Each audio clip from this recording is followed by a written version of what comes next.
अस्सलाम वालेकुम, मैं हूँ इरशाद संजरानी और आप देख रहे हैं मेरा यूट्यूब चैनल इरशाद संजरानी ऑफिशियल। एक अहम खबर के साथ मैं आया हूँ। हमेशा ही अहम इश्यूज हम उठाते हैं और ये मामला एक मतलब फिर एविएशन का है, वो इस वक्त जनरल एविएशन का है। ये आप जहाज़ देख रहे हैं, ये जहाज़ जो है फ्लाइंग स्कूल्स और दीगर जो इवन जो ऑपरेटर्स होते हैं वो यूज़ कर रहे होते हैं।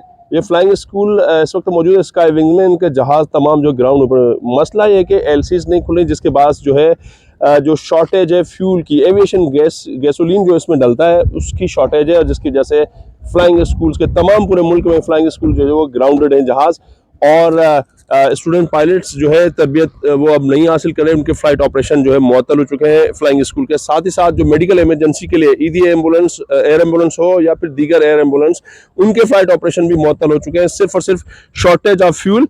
इसकी वजह से ये भी जहाज़ आते पूरी लंबी कतारें लगी हुई हैं वो ग्राउंड हो चुके हैं, जो कि एक ये हमारी मईशत के लिए, एविएशन सेक्टर के लिए नेक शगुन नहीं है। और ये मनफी एक खबर मैं आपको दे रहा हूँ कि एविएशन गैसोलीन जो है वो पोर्ट पर फंस चुका है, 3 महीने चुके हैं, बहुत मुश्किलात का सामना, करोड़ों रुपए नुकसान कर चुके हैं। स्काई विंग के मालिक हैं इमरान असलम खान, उनसे बात करते हैं। और AAA aircraft honours and operators association, उनके सरपरस्त आला, इनके फाउंडर हैं। इमरान साहब, एलसीज की वजह से, ना खुलने की वजह से गैसोलीन जो है, एविएशन गैसोलीन जो है वो पोर्ट पर फंस चुका है, कितना नुकसान हो चुका है आपका, और क्या पैगाम देंगे इरशाद संजरानी ऑफिशियल यूट्यूब चैनल के हवाले से हुकूमत को? शुक्रिया इरशाद।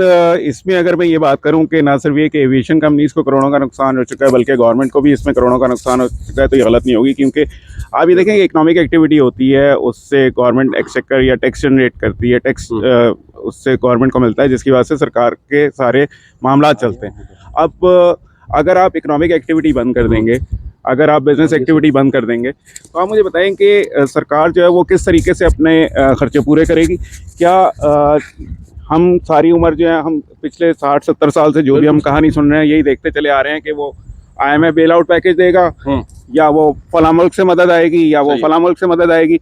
तो ये मदद के साथ और भीख के साथ जो है मुल्क नहीं चला करते, ये इकोनॉमिक एक्टिविटीज़ के साथ चला करते हैं। जब तक कि आप बिज़नेस एक्टिविटीज़ को प्रमोट नहीं करेंगे, जब तक आप बिज़नेस एक्टिविटीज़ को चलने नहीं देंगे, कोई मुल्क चलने वाला नहीं होता। अगर हमने सिर्फ इमदाद के ऊपर भरोसा करके चलना है और इस मुल्क को चलाना है, तो फिर अल्लाह ही हाफिज़ है। अच्छा, ये कब से फ्लाइंग आपकी जो फ्लाइंग स्कूल की जो फ्लाइंग बंद है? दूसरा, एयर एम्बुलेंस की भी जो फ्लाइंग होनी थी वो भी रुकी हुई है? देखिए, फ्यूल की शॉर्टेज तो पिछले 3-4 महीने से चल रही है, और उसमें ये था कि जो हमारे पास रिजर्व्स पड़े हुए थे उसमें हम थोड़ा बहुत फ्लाइंग कर लिया करते थे। जैसे ऑन एन एवरेज एक फ्लाइंग स्कूल जो है वो तकरीबन 200 से 400 घंटे फ्लाई करता है। दैट मीन्स के तकरीबन आप 1 से 2 पायलट जो है एक फ्लाइंग स्कूल महीने का प्रोड्यूस करता है, 3 से 4 या 5 इंजीनियर्स प्रोड्यूस करता है। तो जब ये वाली एक्टिविटीज़ हॉल्ट की तरफ चली जाएंगी, जब आप स्किल्ड मैन पावर ट्रेन नहीं कर सकेंगे, तो जनरल एविएशन का तो बेसिकली काम ही है कि वो एयरलाइंस को सपोर्ट प्रोवाइड करती है। तो उसके बाद आगे जाके आपकी एयरलाइन इंडस्ट्री बैठेगी। इकोनॉमिक एक्टिविटीज़ आपने बंद कर दी हुई हैं। अब जब एयरलाइन इंडस्ट्री बैठेगी तो उसके असरात जो है वो आप देख सकते हैं कि किस लेवल तक और क्या हो सकते हैं। तो जब तक हम इकोनॉमिक एक्टिविटी को प्रमोट नहीं करेंगे, जब तक हम स्मॉल एंड मीडियम इंडस्ट्री या एंटरप्राइजेस को सपोर्ट नहीं करेंगे, उस वक्त तक आप भूल जाए कि कोई मुल्क आप चला सकते हैं। एयर एम्बुलेंस की फ्लाइट ऑपरेशन भी मुअत्तल है, उसकी क्या वजह है? कितनी रिक्वेस्ट आपको आ रही है, वो नहीं हो रही, कितनी अफसोस की बात है? देखिए, मेडिकल इवैक्यूएशन जो है वो आपको पता है कि ऐसे ही है कि जिस तरह के मेडिकल की फैसिलिटीज़ किसी जगह पे होना, इस वक्त मेडिकल इवैक्यूएशन की रिक्वायरमेंट इंटीरियर सेंस से होती है और बलूचिस्तान से होती है। अब बहुत सारे एक्सीडेंट्स के केसेस होते हैं, बुलेट वुंड्स के केसेस होते हैं, जो कि अफगानिस्तान या इंटीरियर सेंस से आप इवैक्यूएट करके यहाँ पे टाइमली लेकर आते हैं और उनकी जानें बचा सकते हैं। एविएशन गैसोलीन या एफ गैस ना होने की वजह से वो सारे के सारे जहाज़ जो हैं इस वक्त ग्राउंडेड हैं। कोई आप मेडिकल इवैक्यूएशन नहीं कर सकते, कोई लाइफ सेविंग ऑपरेशन नहीं कर सकते। तो मुझे समझ में नहीं आता है कि ये मतलब एक 20-30 हज़ार की LC आप ना खोलें और आप पूरी जनरल एविएशन को ग्राउंड कर दें और पूरी इकोनॉमिक एक्टिविटी को ग्राउंड कर दें। मुझे पूरा यकीन है कि अगर ये एक्टिविटी चले तो जितने की आपने LC रोकी हुई है उससे ज़्यादा तो गवर्नमेंट टैक्सेस में जनरेट कर सकती है।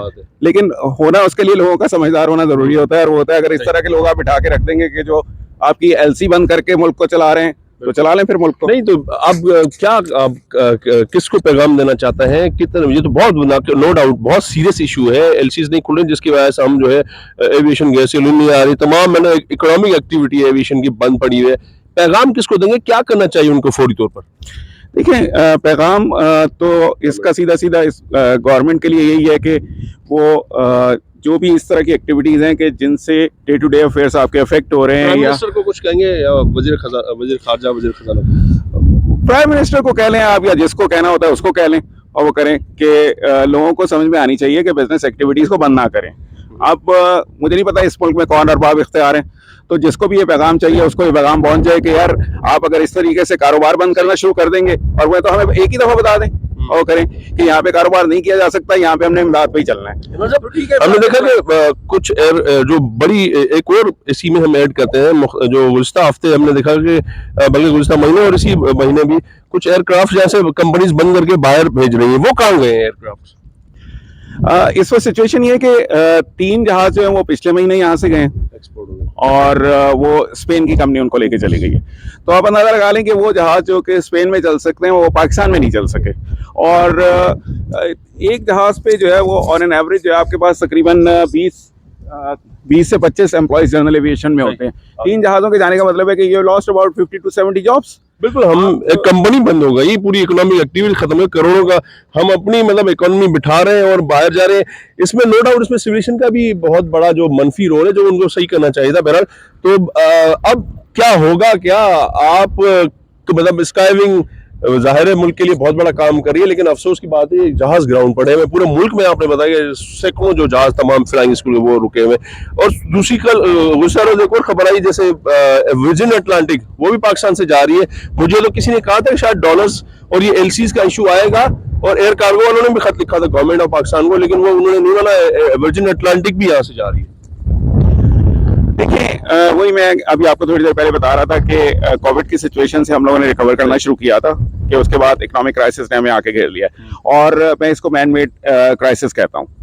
आप एक अच्छे भले चलते हुए मुल्क को, जिसके अच्छे भले रिजर्व थे और वो थे, आपने इस लेवल पे लाके खड़ा कर दिया कि आज जो कारोबार है नॉर्मल जो चल रहे थे और हो रहा था, आपने उनको बंद कर दिया है। अब मुझे ये बताएं कि पोर्ट के ऊपर फ्यूल पड़ा हुआ है, उसके ऊपर डैमेज पड़ रहा है, जो फ्यूल की कॉस्ट थी उससे डबल हमें फ्यूल के डैमेजेस पड़ चुके हैं। अब क्या सरकार देगी ये वाले सारे खर्चे? सरकार की तो याशियां खत्म नहीं होती, सरकार की तो वो लग्जरी गाड़ियां भी आ रही हैं, सरकार के सारे काम चल रहे हैं, काबीना की सेंचुरी होने वाली है, वो याशियां सारी चल रही हैं, वो सारी प्रिविलेजेस चल रही हैं। यहाँ पे बस कर लो कारोबार और वो करो। तो अब यही सिचुएशन है कि जहाज बाहर भी जा रहे हैं, जहाज जो है वो बाहर से आना बंद भी हो रहे हैं। हमारा वो वाहिद मुल्क है जो कि डिटेरियोरेशन में है, जहाँ पे एविएशन इंडस्ट्री जो है डिक्लाइन में है। पूरी दुनिया में इस वक्त कोविड के बाद जो है एविएशन इंडस्ट्री बूम कर रही है, और हमारे मुल्क में जो जहाज के हमारे पास एक्स्ट्रा और आने चाहिए कि एविएशन इंडस्ट्री एक्सपेंड कर रही है, हमारे पास जहाज कम होते जा रहे हैं। आप अंदाजा करें कि जनरल एविएशन के अगर सिर्फ अमेरिका में देखें हम तो 8 लाख से ज्यादा जहाज हैं, और हमारे पास कितने पाकिस्तान में? हमारे पास 300 के करीब हैं, और आबादी अगर आप देखें तो वो 335 मिलियन है और हमारी 220 मिलियन है। तो आबादी के रेशो में भी कोई कहीं किसी रेशो के करीब नहीं है। अगर आप ये बात करें तो आप कहें वो तरक्की याफ्ता मुल्क है, तो हम क्यों तरक्की याफ्ता नहीं है? इन्हीं लोगों की वजह से हम तरक्की याफ्ता नहीं है, जो कि हम इस लेवल पे लेकर आ जाते हैं। और आप बताइए कि हम एक्सपर्ट हैं इमदाद मांगने में, इमदाद मांग लेंगे, जो कारोबार करना चाहता है उसको कारोबार नहीं करने देंगे। तो ये कौन सा तरीका है? जब तक कॉटेज इंडस्ट्री नहीं चलेगी, जब तक स्मॉल एंड मीडियम एंटरप्राइजेज और इंडस्ट्रीज नहीं चलेगी, कोई मुल्क तरक्की नहीं कर सकता। जाके मांग लो जितनी भीख मांगनी है आपने। ये इमरान असलम साहब बिल्कुल सही कह रहे हैं, अलार्मिंग सिचुएशन है। सिर्फ एविएशन की बात नहीं, ओवरऑल पूरा मुल्क इस वक्त जो है इकोनॉमिक जो है आप कंडीशन देख रहे हैं, इन्फ्लेशन कहाँ पे पहुंच चुकी है। और साथ ही साथ जो आज हमने इशू उठाया, जनरल एविएशन बहुत ही अहम शोबा है एविएशन का। उसके जो स्टूडेंट्स उनकी फ्लाइंग बंद है, मेडिकल इमरजेंसी के लिए, इवैक्यूएशन के लिए, वो जो एयर एम्बुलेंस सर्विस जो कि बहुत क्रिटिकल ऑपरेशन होते हैं वो बंद है। तो अफसोस है कि इसको हुकूमत जो है फौरी तौर पर इस पर मामले को उठाए और एलसीज खोले स्टेट बैंक, उसको वजीर खजाना, वजीर आजम और वजीर खारजा बिलावल भुट्टो जरदारी अपना किरदार अदा करें, ताकि ये मामला हल हो और ये इकोनॉमिक एक्टिविटी हो और ये फिर जहाज अपनी परवाजें करें और एक जो फ्लो ऑफ इकोनॉमी आएगा और शुबा एविएशन जो जनरल एविएशन वो भी तरक्की करेगा। मुल्क तरक्की करेगा तभी करेगा क्योंकि इदारे मजबूत होंगे, फ़रोग होगा इकोनॉमी में, एविएशन के शुबे में फ़रोग आएगा तो हम तरक्की करेंगे। वरना ऐसा अगर इसी तरह ग्राउंड हुआ पड़ा रहे जनरल एविएशन की जहाँ, तो हमारी इस वक्त जो मईशत की जो हाल है वो मजीद दगरगो होगी। इमरान असलम खान जो हमारे जो यूट्यूब चैनल से खुसूस गुफ्तगू कर रहे थे, उन्होंने पैगाम दिया है, वाज़ेह पैगाम दिया है हुकूमत को, फौरी तौर पर जो है इकोनॉमिक एक्टिविटीज़ को बूम लाने के लिए एलसीज खोली जाए, ताकि एविएशन समेत तमाम जो मीडियम इंटरप्राइजेज जो है, स्मॉल एंड मीडियम इंटरप्राइज वो तरक्की करें, और तमाम जो पोर्ट पे फंसे हुए जो है वो कंटेनर्स भी खोले जाएँ, और जो एविएशन गैस है वो भी उसकी एलसीज अगर उसको जो है वो रिलीज़ किया जाए ताकि एविएशन की एक्टिविटीज़ वो बूम पर आ जाए। Keep watching my YouTube channel.